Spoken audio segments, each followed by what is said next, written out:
ओम नमो भगवते वासुदेवाय नमः।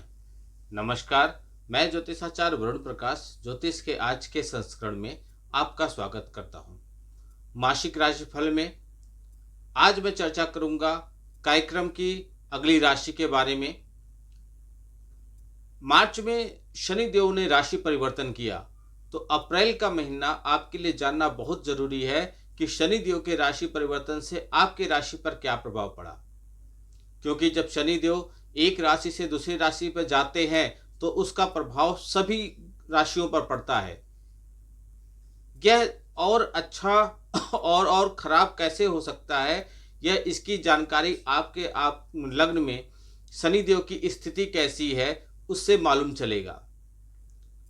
लेकिन जब शनि देव एक राशि से दूसरी राशि में जाने में 2.5 वर्ष लगाते हैं और 2.5 वर्ष एक राशि पर रहते हैं, तो उसका व्यापक परिणाम सभी को मिलना है, निश्चित तौर पे मिलना है।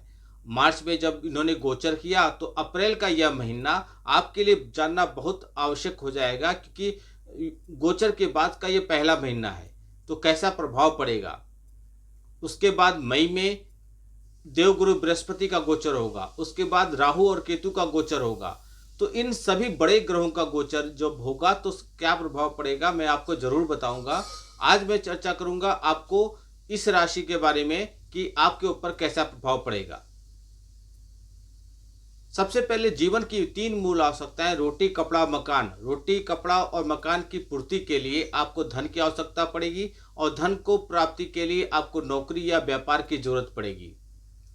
जब नौकरी और व्यापार करके आप धन प्राप्त कर लेंगे तो एक अच्छा मकान बनाएंगे। अच्छे मकान में रहने के लिए एक उत्तम स्वास्थ्य और एक अच्छे परिवार की जरूरत पड़ेगी, तभी वो घर कहलाएगा।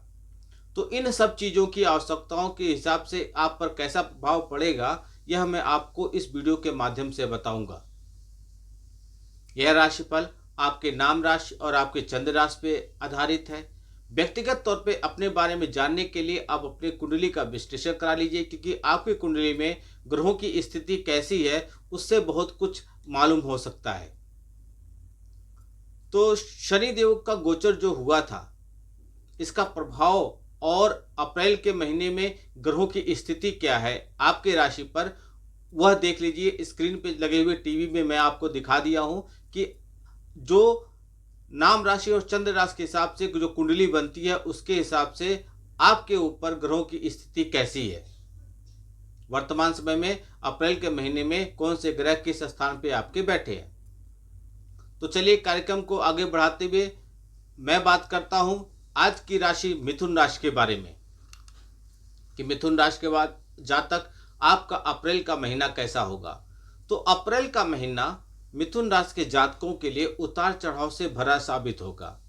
महीने की शुरुआत में आपकी राशि में मंगल महाराज उपस्थित रहेंगे, जिससे आपके आपके स्वभाव में क्रोध बढ़ेगा।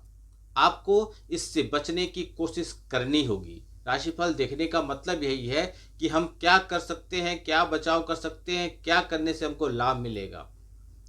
यदि आप क्रोध से बचने की कोशिश नहीं किए तो आपके संबंध और आपके व्यवसाय में समस्या उत्पन्न हो जाएगी। 3 तारीख को मंगल महाराज आपके दूसरे भाव में चले जाएंगे, तो उनकी नीच राशि कर की होगी। ऐसे में आपकी वाणी में कड़वाहट और गुस्सा दोनों दिखाई देगा। आपको इस पर नियंत्रण रखना होगा, अन्यथा आपको समस्याएं हो सकती हैं। पारिवारिक जीवन में तनाव बढ़ने की संभावना रहेगी, क्योंकि चौथे और दसम भाव में लगभग 6 ग्रहों का प्रभाव देखने को मिल सकता है। बृहस्पति की दृष्टि चौथे भाव पर रहकर कुछ परिस्थितियों को तो संभाल लेंगे। आपके खर्चों में भी अधिकता रहेगी, लेकिन महीने के उत्तरार्ध यानी कि महीने का दूसरा भाग आर्थिक स्थिति ठीक होने लगेगी, क्योंकि आमदनी में इजाफा होने का योग बनेगा।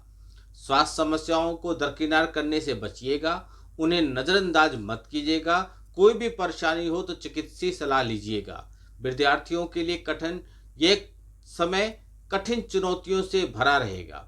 ज़्यादा मेहनत के बाद ही सफलता आपको मिलेगी। नौकरी और व्यापार के लिए यह समय सावधानी पूर्वक चलने का समय रहेगा। हालांकि अच्छी बात यह रहेगी कि भाग्य के स्वामी कर्म भाव में रहने से राजयोग जैसा परिणाम आपके लिए बनेगा। इस महीने आपको विदेश यात्रा के योग बन सकते हैं। इसलिए आप विदेश जाना यदि आप चाहते हैं तो तैयारी कर लीजिए, आपको उसमें सफलता मिल सकती है। यह था सामान्य रूप से कैसा रहेगा। अब समझिए ग्रहों की स्थिति के हिसाब से कैसा रहेगा।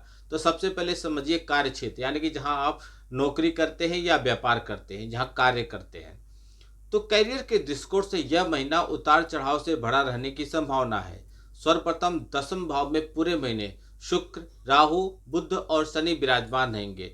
सूर्य भी महीने की शुरुआत से लेकर 14 तारीख तक दसम भाव में रहेंगे, जिससे कार्य क्षेत्र में आपको उतार चढ़ाव का सामना करना पड़ेगा। नौकरी में आपके ऊपर काम का दबाव रहेगा।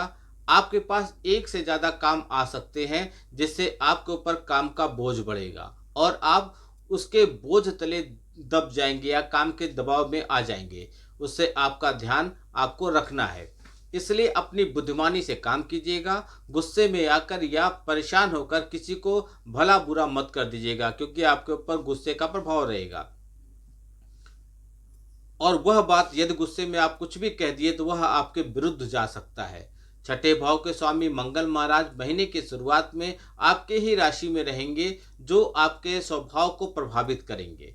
लेकिन उसके बाद 3 तारीख से वह आपके दूसरे भाव में चले जाएंगे। ऐसे में नौकरी में धीरे धीरे स्थितियों में सुधार देखने को मिलेगा। आपको नौकरी से लाभ होगा। व्यापार जो लोग करते हैं, व्यापार करने वाले जातकों के लिए यह महीना सावधानी से चलने वाला है। महीने के शुरुआत में मंगल की दृष्टि आपके सप्तम भाव पे होगा और सप्तम भाव के स्वामी जो दसम भाव के स्वामी भी हैं, यानी कि देवगुरु बृहस्पति दसम भाव में पूरे महीने बैठे रहेंगे, जिससे विदेश व्यापार करने वालों को लाभ होगा। मुख्य रूप से कहें तो व्यवसाय करने वाले जातकों को कठिन चुनौतियों का सामना करने के बाद थोड़ी बहुत सफलता मिल जाएगी। यदि पैसे की बात करें, आर्थिक स्थिति की बात करें, तो मिथुन राशि वालों यह महीना, अप्रैल का महीना आपके लिए मध्यम रूप से फलदायी रहेगा और आपको अपने धन संबंधी जो भी आप चाहते हैं वह आपकी इच्छा थोड़ी थोड़ी पूरी हो जाएगी। पूरे महीने देवगुरु बृहस्पति आपके द्वादश भाव में विराजमान रहेंगे, जिससे आपके कार्यक्षेत्र में भाग दौड़ के साथ साथ धन खर्च करने की स्थिति बनेगी। अच्छे कार्यों पर, पूजा पाठ पर, धन की अच्छी आवश्यकताओं पर आप धन खर्च कर सकते हैं। इससे आपको लाभ मिलेगा। 3 अप्रैल से मंगल महाराज आपके दूसरे भाव में विराजमान होंगे, जिससे कचहरी से संबंधित मुकदमे आपके पक्ष में निर्णय आ सकता है और उसमें आपको धन लाभ होने के भी योग बन रहे हैं। इसके अतिरिक्त आप अपनी आमदनी का कुछ हिस्सा बचत योजनाओं में लगा देंगे और ऐसे में आपको धन संचित करने में सफलता मिलेगी।